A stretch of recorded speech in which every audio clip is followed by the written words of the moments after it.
Picture this. You're scrolling your favorite social media app, and you see this. All right, what's up, Dunk Junkies? It's your boy Trunk. We're back here checking out the new Clunk Discs Flunk. Here's how it flies.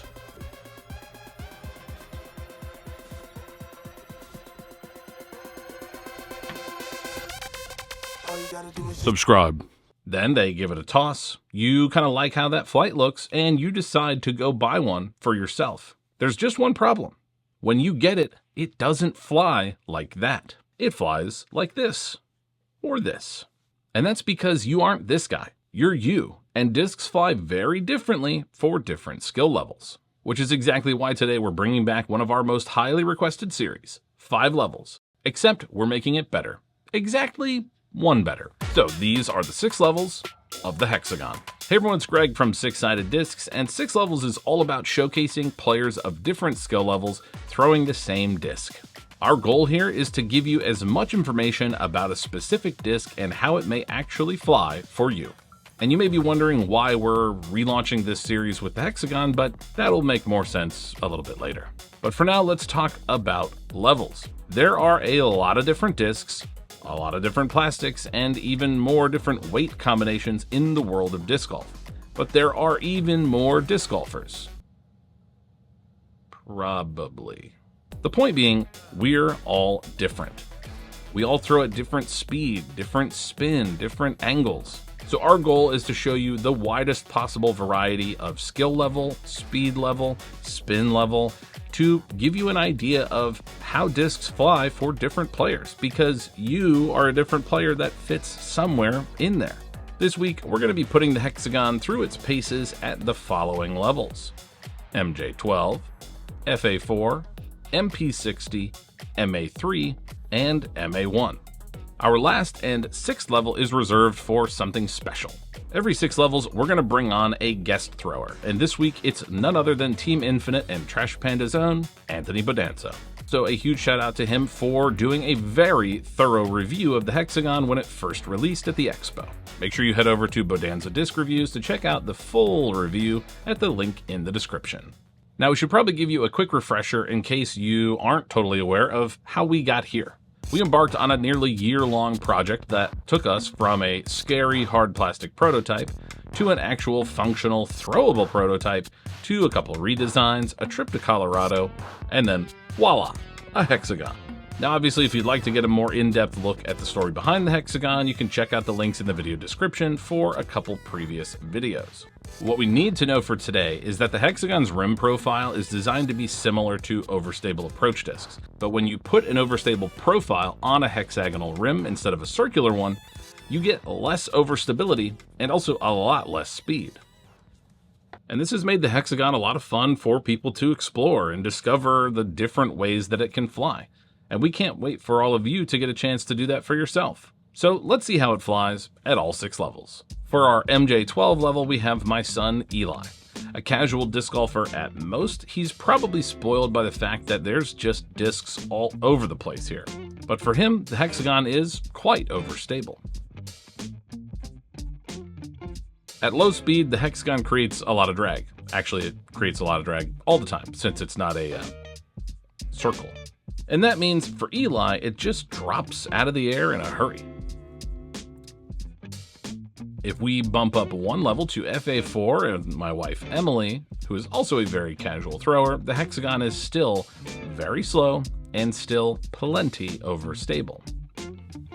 Now with that in mind, if you're just a casual player and you don't currently play in and aren't planning to play in sanctioned events, the Hexagon is a phenomenal approach disc.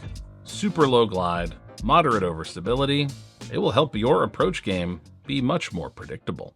But why don't we put the Hexagon in the hands of somebody who is not so much a casual thrower? This guy, our MP60 thrower, Ted. PDGA number 9019, Ted is a longtime disc golfer, a board member of our local club, and a PDGA member since 1994. He plays in age-protected divisions ranging from MA40 to MP60 depending on the event. And for him, the Hexagon is still pretty reliably overstable, and definitely an approach disc at best. It's not much use for him from the tee, even on this 180-foot hole. I think one of the reasons for that is that in our testing so far, the Hexagon has a very different way of flying. Here's what I mean. If we imagine that most discs have two phases of flight, high speed and low speed, and let's say that they last about this long, whether you want to think of that in terms of time or distance, it doesn't matter. The Hexagon's two phases of flight are more like this. High speed is shorter, and low speed is even shorter. You have to throw the Hexagon much harder than the Berg, for example, to get it to fly the same distance.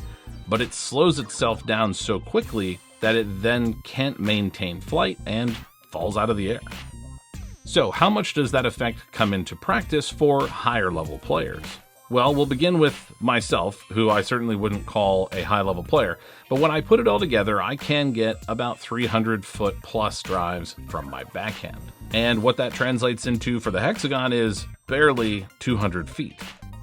Whether it's in a field, or on a course, a forehand, or a backhand, the Hexagon for me is very consistently straight with a faint turn and sort of mild but brief fade. Anywho, let's move on to our MA1 level with Team Six-Sided Disc's own Josh Alexander. Josh has so much more power and spin than I do, and what that translates to for him is typically more turn. So again, at very high speed, the Hexagon is happy to turn, but it almost always slows down fast enough to keep itself from continuing to turn. And this means at most, you get it to turn over slightly before it just sort of holds that angle. However, as most advanced players should be able to do, Josh could manipulate his angles and power and get a super straight hyzer flip like this from the Hexagon as well. And that takes us to our sixth and final level, and our guest this week, Anthony Bodanza. If you somehow don't already know Bodanza, he's one of the most prolific content creators in disc golf, pumping out videos as he travels the country, challenging pros and other creators and pushing himself to compete on the Pro Tour. And since he's sponsored by Trash Panda, he was able to get some Hexagons before they released and put them through their paces.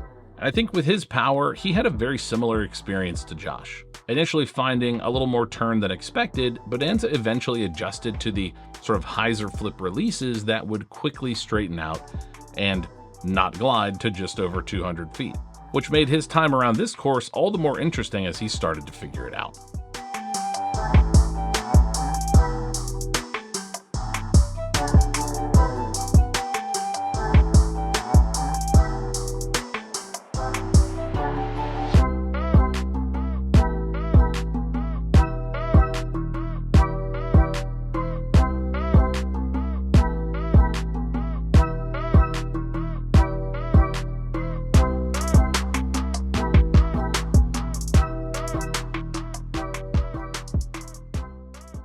So there you have it, the 6 levels of the Six-Sided Discs and Trash Panda Hexagon. Now, I think it's pretty clear to hopefully you and definitely to me that we underestimated the interest that there would be in the Hexagon. We sold out at the expo in just a few hours, and we sold out online in under 3 minutes. But I'm excited to announce that the wait is over because the Hexagon is back in black.